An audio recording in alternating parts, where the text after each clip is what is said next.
అదే RTV app వార్తల్ని క్షణాల్లో చదివే అవకాశం ఉంటుంది. ఒక న్యూస్ పేపర్, ఒక టెలివిజన్ ఛానల్ మీ చేతుల్లో ఎప్పుడూ ఉంటాయి.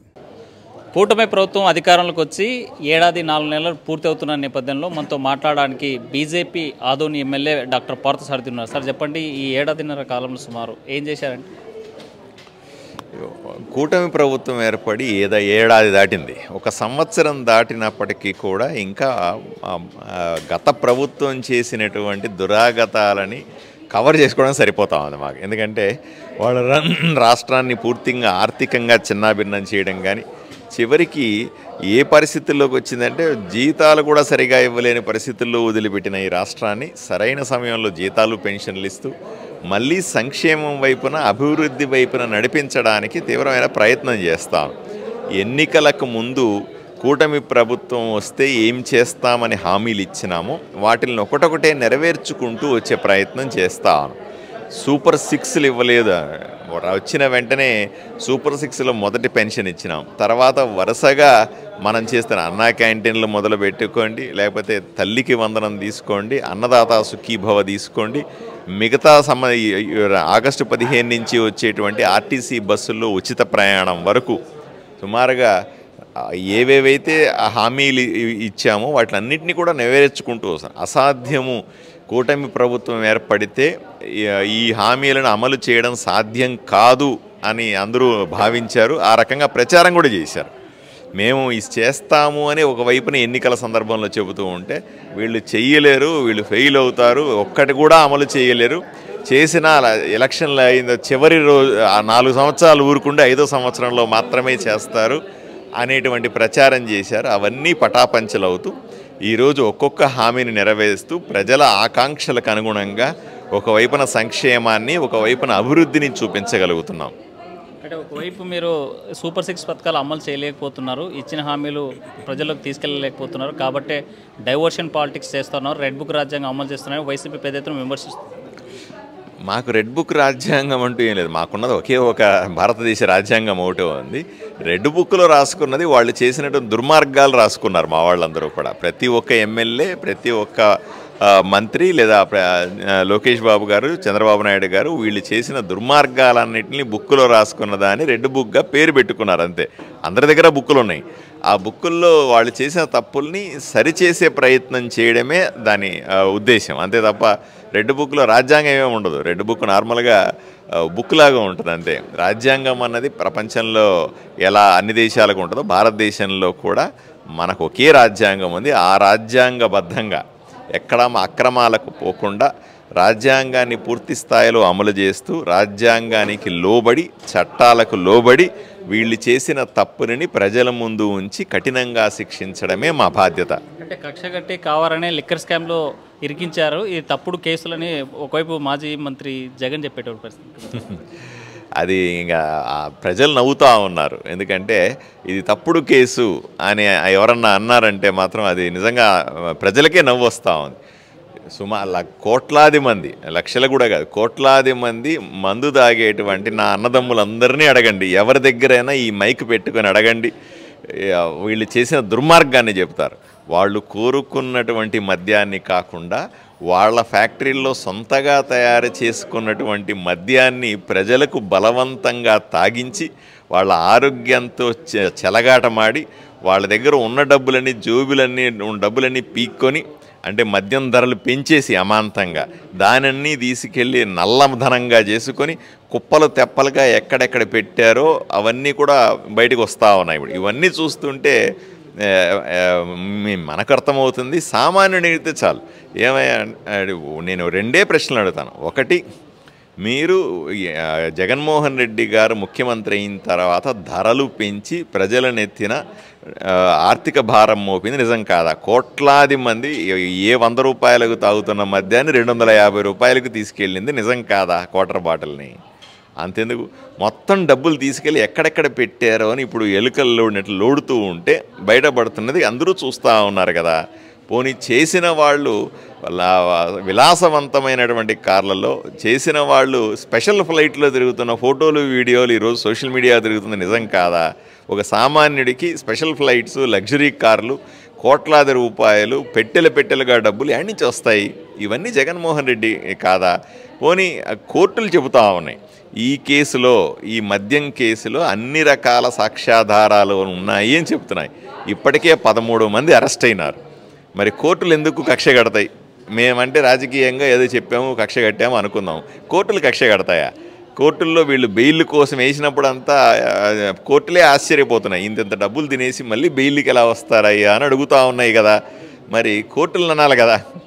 ఇవన్నీ కూడా ప్రజలకు తెలుసు, కోర్టులకు తెలుసు, చట్టాలకు తెలుసు, చేసిన వాళ్ళకు కూడా తెలుసు ఎంత చేశారు.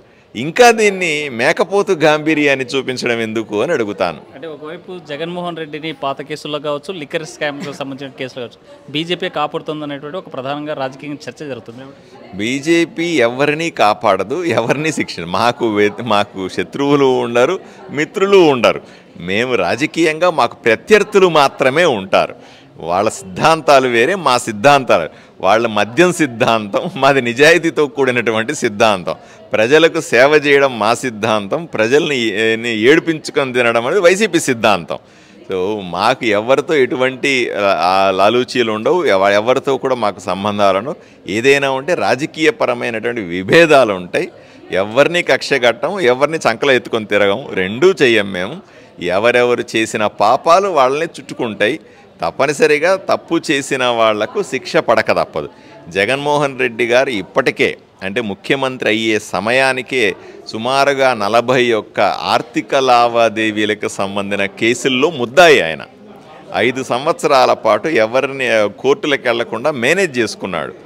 ఇప్పుడు మరికొన్ని కేసులు వెంటాడుతూ ఉన్నాయి. ఇది ఎక్కడికి వెళ్తుందో, ఆయన సెంచరీ కొడతాడేమో నాకు నిజంగా తెలియట్లేదు ఇంకా.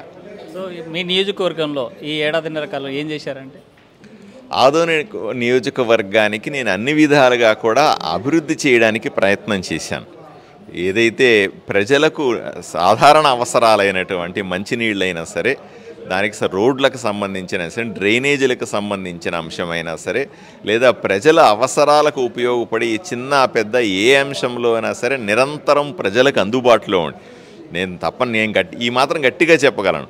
ఒక ఎమ్మెల్యే నిరంతరం ప్రజల్లో ఉన్నాడు, ప్రజలకు అందుబాటులో ఉన్నాడంటే నేను ఆదోని ఎమ్మెల్యేగా అది నిరూపించుకోగలిగినాను. నేను తప్పనిసరిగా ప్రజల అవసరాలు తీర్చడమే లక్ష్యంగా, అంటే ఒక చేత్తో భారతీయ జనతా పార్టీ జెండా, ఇంకొక చేత్తో ఎన్డీఏ ఎజెండాని తీసుకొని ఆదోనిలో మోడల్గా అమలు చేసించే ప్రయత్నం చేస్తూ ఉన్నాను. తప్పనిసరిగా ప్రజలను సుఖశాంతులతో సంతోషంగా పెట్టగలిగినాను. నేను రాకముందు వరకు ఉన్నటువంటి కబ్జాలు, గూండాగిరి, రౌడీజం ఇవన్నీ పోయి శుభ్రంగా ప్రజలు సంతోషంగా ఉన్నారు.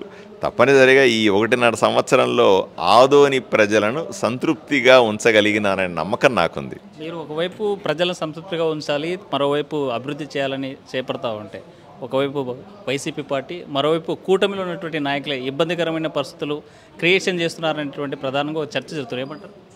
రాజకీయాల్లో ఇవన్నీ కూడా సర్వసాధారణం. మనకు ప్రత్యర్థులు ఉంటారు, మనం అంటే పడని వాళ్ళు ఉంటారు, మనం ఎమ్మెల్యే కాకూడదని కోరుకునే వాళ్ళు ఉంటారు, అయిన తర్వాత కూడా మనము ఫెయిల్ అవ్వాలనే కోరుకునే వాళ్ళ శాతం కూడా ఉంటుంది. దాన్ని రాజకీయంగా ఎదుర్కోవాలి.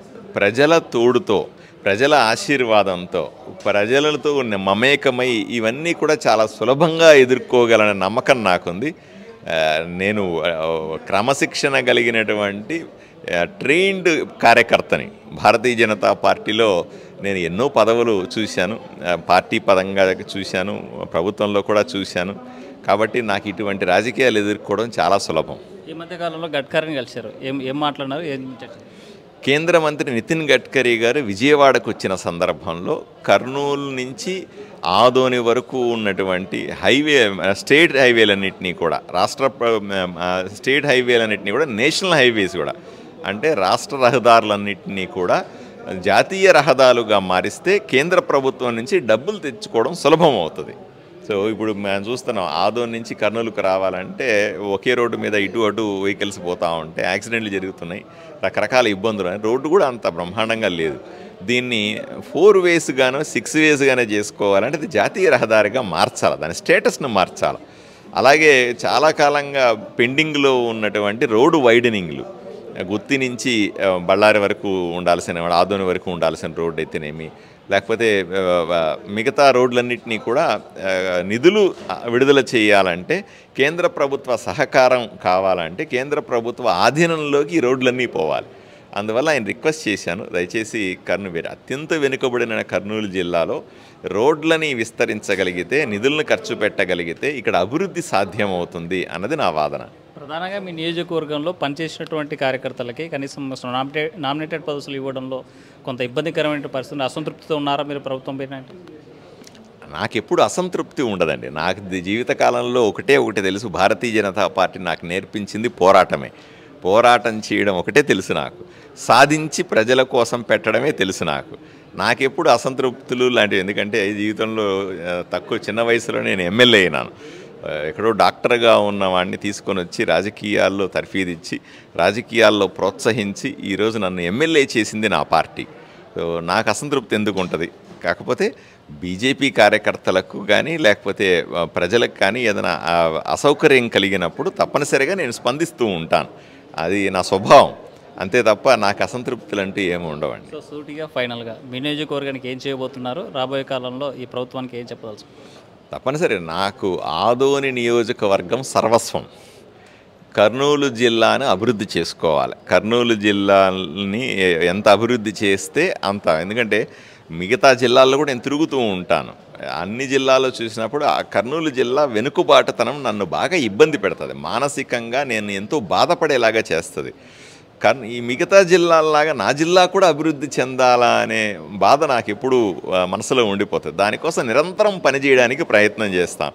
దొరికిన ఏ అవకాశాన్ని వదులుకోకుండా ఇక్కడ అభివృద్ధి చేసి చూపించాలని, నేను కూడా ఒక ఎమ్మెల్యేగా మంచి పేరు తెచ్చుకోవాలని, ప్రజల గుండెల్లో నిలిచిపోవాలనే కోరికే తప్ప నాకు ఇంకేమీ ఉండదని. రైట్.